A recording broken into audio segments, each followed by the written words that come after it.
Hey, this is Gwen Logan. It's September 17th. It's Friday. This is my fifth take on this lemon battery experiment.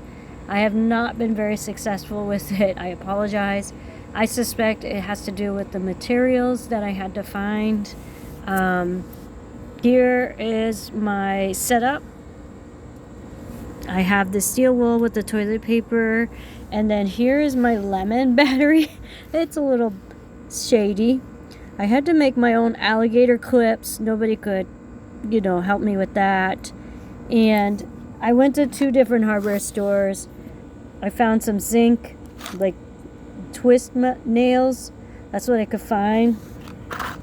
And then the only other thing I could find for copper were these tiny, tiny little copper plated nails.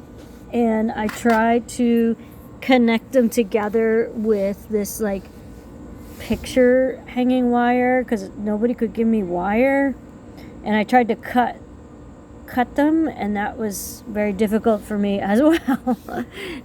This is what I have set up. I know I should have more nails in there maybe to give it more current, and maybe the type of wiring that I have is not conducive for the electrons to flow from the zinc to the copper.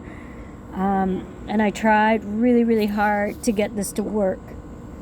And it's not producing a spark at all. But what I did do was create my own understanding of it.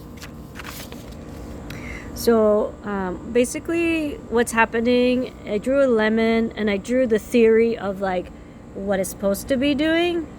And so we have copper at the top of the lemon, and the negative part of the lemon is called an anode, and that is where the oxidation occurs with zinc. And then we have at the other end, we have the zinc guys. Sorry, it's windy outside. Anyway, we have the zinc on the positive end of the lemon.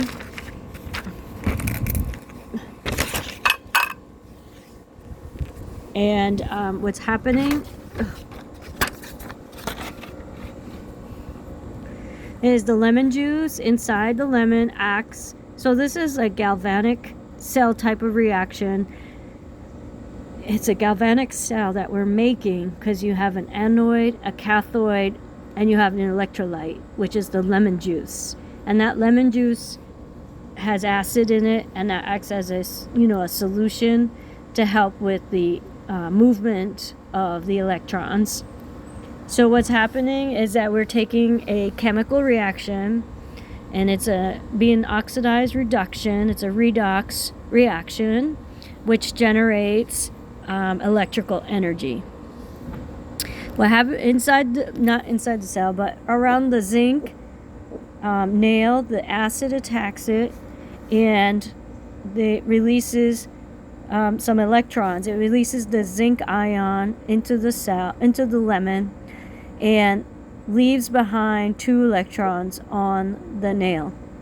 Then the wire that is connected, in theory, to the copper, the zinc travels from to the wire to the copper nail, which then picks up some hydrogen ions from the acid, and it gets reduced. And then you have supposedly some type of fire or reaction that occurs when these guys come from the positive end. Again, I've tried 5 times. I have tried to think of a different way to get I don't think it's working at all. Anyway, I tried to explain it. My cells, this is my lemon battery. I feel like it's the conducting wire, and maybe the connections aren't on very tight to give me enough electrical energy.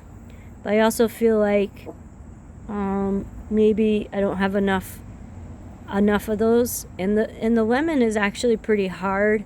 And I did read about how at room temperature, I mean, it's been at room temperature, but it's not very soft, so I don't know how much electrolyte solution is actually in the lemon, even though I tried to soften it.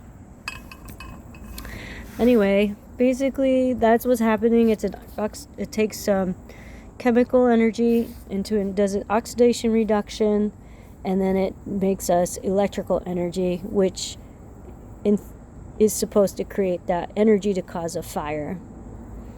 So that's it. That's all I got, and have a good day.